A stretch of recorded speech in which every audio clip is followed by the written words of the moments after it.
जी, तो प्यारे बच्चों कैसे हैं आप? मैं उम्मीद करता हूँ कि आप सब ठीक होंगे। आज की वीडियो में बात करेंगे यूनिट नंबर 18 और यूनिट का नाम है क्वालिटेटिव एनालिसिस। इस चैप्टर के जो शॉर्ट क्वेश्चन आंसर्स हैं उनको हल करते हैं। So welcome to GS academy YouTube channel. जी तो बच्चों इस चैप्टर में बेसिकली एक्सरसाइज में टोटल 5 शॉर्ट क्वेश्चन आंसर्स आपको नज़र आ रहे हैं। तो लिहाजा इन 5 शॉर्ट क्वेश्चन आंसर्स को हल करने की कोशिश करते हैं। और मज़ीद वीडियोस के लिए डिस्क्रिप्शन में लिंक है, आप उस पर क्लिक करके और भी वीडियोस देख सकते हैं जो भी आपको इस पूरी चैप्टर के रिक्वायर्ड हैं। और इसके अलावा आप नोट्स हासिल कर सकते हैं जो कि डिस्क्रिप्शन में नंबर जो है वो मौजूद है, उस पर आप डायल करें और बिल्कुल माइनर सी अमाउंट में आप वो नोट्स हासिल कर सकते हैं। बहरहाल without wasting your any time चलते हैं पहले क्वेश्चन की तरफ। पहला क्वेश्चन किया जा रहा है, how is ammonia detected by litmus paper. Ammonia जो है वो लिटमस पेपर पे कैसे डिटेक्ट की जाती है। तो बच्चों जो अमोनिया है वो किसी भी लिटमस पेपर पे डिटेक्ट ऐसे की जाती है कि आप ये करते हैं कि when ammonia gas comes to in contact with the litmus paper, यानी लेट्स से दैट ये हमारे पास एक जार है और इस जार में है अमोनिया गैस। और क्या होता है कि जब आप एक लिटमस पेपर जो है वो आप लेते हैं, let's say that you take a litmus paper और वो आप जार में लेके जाते हैं, तो गैस के पार्टिकल्स लिटमस पेपर से टकराते हैं। It causes the litmus paper two turn blue. Let's say that कि ये रेड लिटमस पेपर है, ठीक है, और ये क्या हो जाएगा, ब्लू हो जाएगा। तो रेड से ब्लू होना क्या करेगा, the red litmus paper will turn blue. Turning the litmus paper blue confirms the presence of a basic gas in the, like ammonia। यानी कि ये प्रूव कर रहा है कि जो जार के अंदर गैस है वो अमोनिया गैस है। उसके बाद अगर हम अगले क्वेश्चन की तरफ देखें, अब सवाल यही है, identify the carbon dioxide gas. इसको कैसे आइडेंटिफाई करेंगे? क्या इसको भी लिटमस पेपर से आइडेंटिफाई कर सकते हैं? The answer is no. Carbon dioxide को आइडेंटिफाई करने के लिए आपको लाइम वाटर लेना पड़ेगा। लेट्स से दैट अब आपने जार में जो है वो क्या ले लिया है, lime water, right, lime water. अब इसमें क्या होगा कि आप कार्बन डाइऑक्साइड का पाइप डालेंगे, कार्बन डाइऑक्साइड का पाइप डालेंगे। लेट्स ये सिलेंडर है कार्बन डाइऑक्साइड का। वैसे आप स्ट्रॉ लगाकर फूंक भी मारेंगे ज़ोर से तो तकरीबन 4% कार्बन डाइऑक्साइड आपकी उस हवा में आ रही होती है, यानी जो आप सांस बाहर निकालते हैं उसमें भी बहुत सी कार्बन डाइऑक्साइड होती है। उससे ये होगा कि ये वाटर जो है ये मिल्की हो जाएगा, और मिल्की होने की वजह से आप ये कह सकेंगे कि जो गैस है वो कार्बन डाइऑक्साइड है, क्योंकि सिर्फ कार्बन डाइऑक्साइड के पास ही सलाहियत है कि वो लाइम वाटर में जाने के बाद उसको लाइम वाटर को मिल्की कर देती है। अब ये लाइम वाटर मिल्की क्यों होता है? बिकॉज लाइम वाटर में कैल्शियम कार्बोनेट बन जाता है एंड दैट इज़ इनसॉल्यूबल। ये इनसॉल्यूबल क्यों होता है? बिकॉज ये पानी में मिक्स नहीं होता, ये नीचे बैठना शुरू हो जाता है, सेटल डाउन होना शुरू हो जाता है। क्योंकि कार्बन डाइऑक्साइड जो है वो कैल्शियम हाइड्रोक्साइड के साथ यानी कि लाइम वाटर के साथ मिलकर कैल्शियम कार्बोनेट बना लेती है। बस ये आपको थोड़ी सी साइंस पता होनी चाहिए। उसके बाद नेक्स्ट क्वेश्चन किया जा रहा है, how can you detect hydrogen gas. चलेंगे, अब तो एक और क्वेश्चन आ गया, अब तो गैसेस की बारी ही चल रही है शायद आज। अब हाइड्रोजन गैस को कैसे डिटेक्ट करें? हाइड्रोजन गैस को डिटेक्ट करने का भी प्यारे बच्चों एक ज़बरदस्त तरीका है, इसकी एक आवाज़ से, that are the popping sound.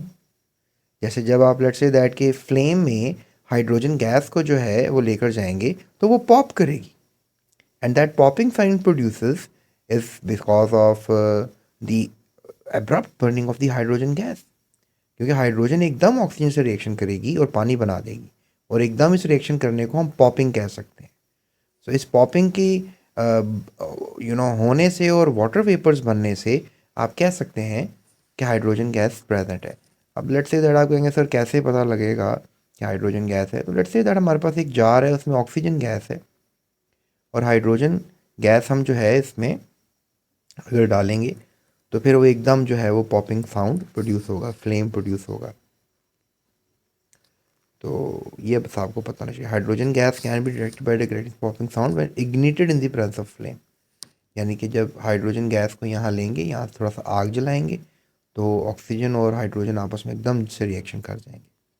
इस तरह सल्फर डाइऑक्साइड गैस को आप कैसे डिटेक्ट करेंगे?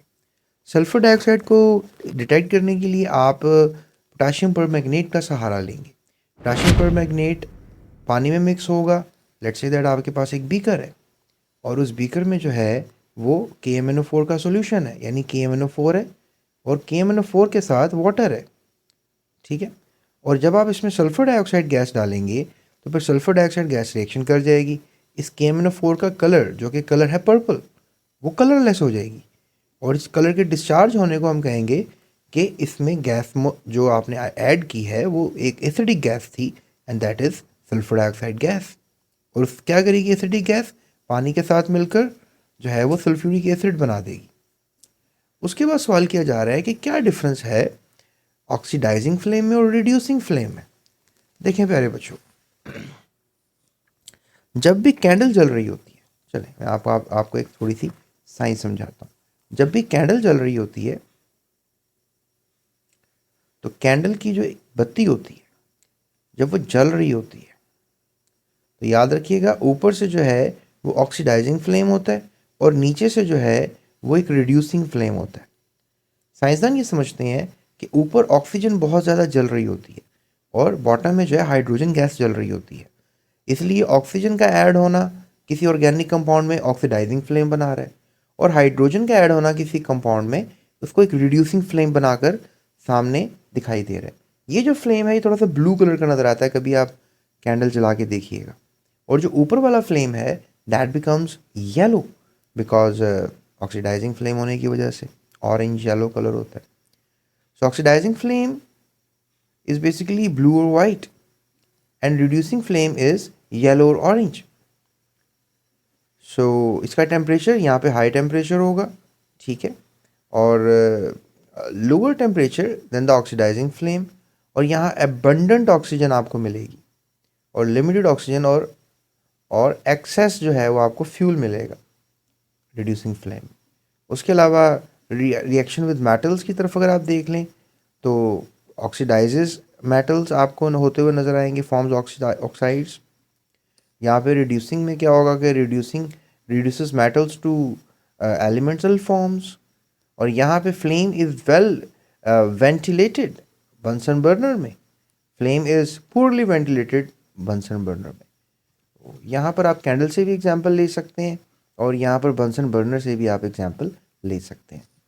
सो दैट्स द स्टोरी प्यारे बच्चों of oxidising reducing flame, and I hope so कि आपको समझ में आ गई होगी। नेक्स्ट वीडियो में हम आपसे लॉन्ग क्वेश्चन आंसर्स की बात करेंगे और जानेंगे कि लॉन्ग क्वेश्चंस के आंसर्स क्या हैं। और इसके अलावा आप अभी इस चैनल को सब्सक्राइब करें और wait for my next video. आप अगर अभी देखना चाहते हैं तो डिस्क्रिप्शन में जो है वो लिंक है, उस पर आप क्लिक करके मेरी नेक्स्ट वीडियो देख सकते हैं। इसके अलावा अपना ख्याल रख सकते हैं और दूसरों का भी ख्याल रख सकते हैं, और इसके अलावा ये वीडियो को अपने दोस्तों के साथ भी शेयर कर सकते हैं। So that's it, thank you so much. और नोट्स चाहिए तो डिस्क्रिप्शन में जो नंबर है उस पर डायल करें, आपको माइनर सी अमाउंट में नोट्स प्रोवाइड कर दिए जाएंगे। अल्लाह हाफ़िज़।